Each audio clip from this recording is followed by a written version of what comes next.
So, just this is a continuation of the last video because there were so many things I wanted to say. I'm trying to remember them all.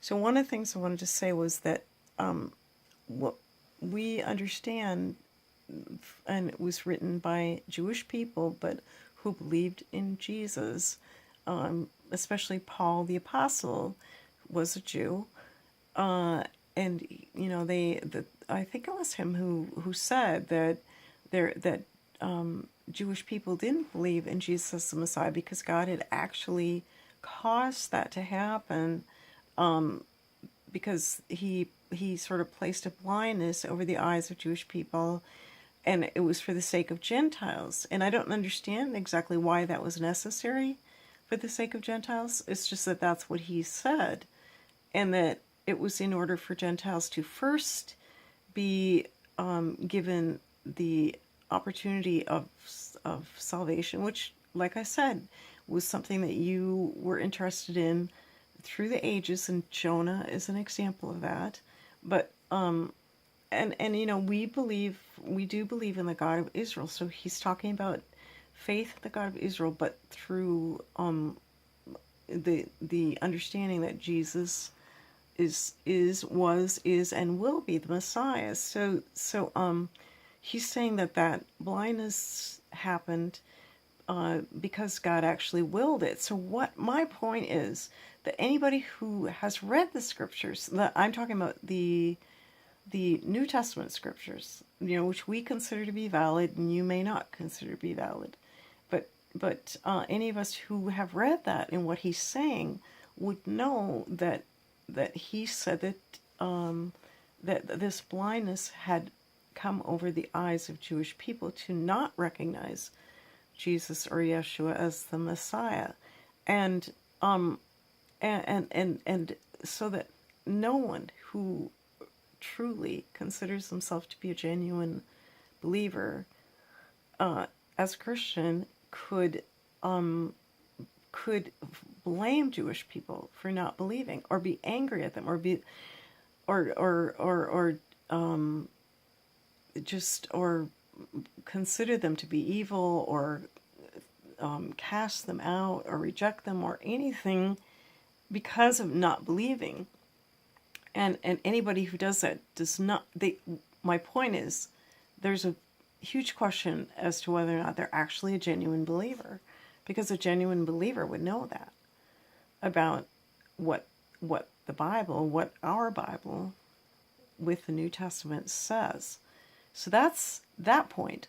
But then going from there, talking about whether or not someone is a genuine Christian.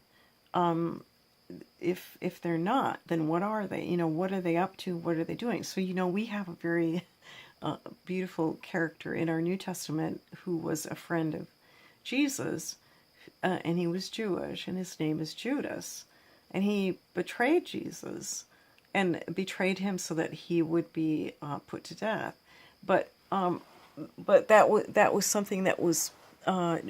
Jesus knew what he was all along, and knew what he was going to do, and he allowed that to happen to himself because he said he did not have to allow that. He could have kept himself from losing his life, but he gave up his life willingly, and we believe that it was a sacrifice that he made to make atonement for humankind. But he did not need to do that. But it came through Judas, who was the betrayer, and Jesus knew all along that he was going to betray. And so the betrayer is an interesting character, because what the point I was trying to make about that is, I believe that there are just many, many betrayers, and many, many fakes, many, many false Christians.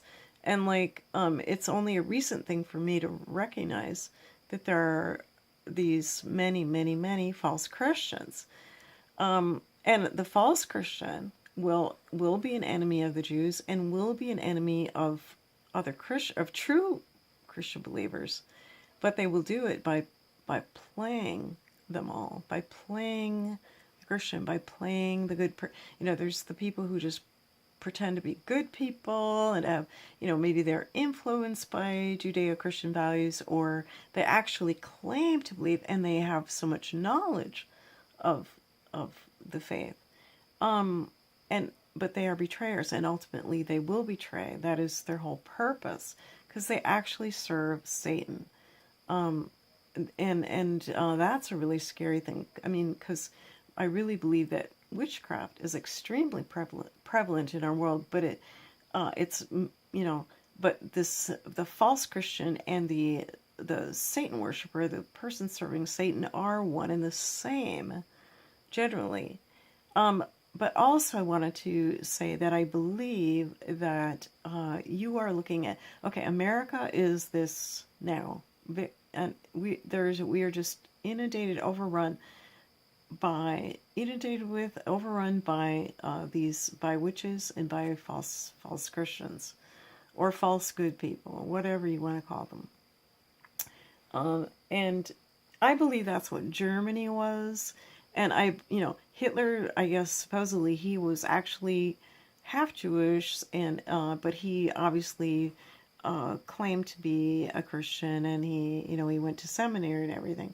So but I believe all that was just a ploy, just a way to play Christians and to play Jews. So that's him. But also Germany in general, I think, was made up of many, many false Christians, just like America is now. And yes, it's, America being full of false Christians spells out danger for Jews. And trust me, being, that I support and love Jews and Israel, am very concerned about that.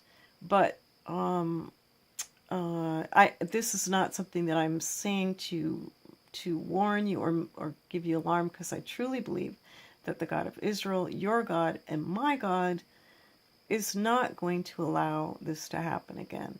I really believe that. I don't believe that's going to happen again. Something is going to be happening to finally deal with this very real thing that we've had in our Western world. I think all the way from the very beginning of Christianity in the Western world. And I believe that, God, your God, our God, is going to deal with that.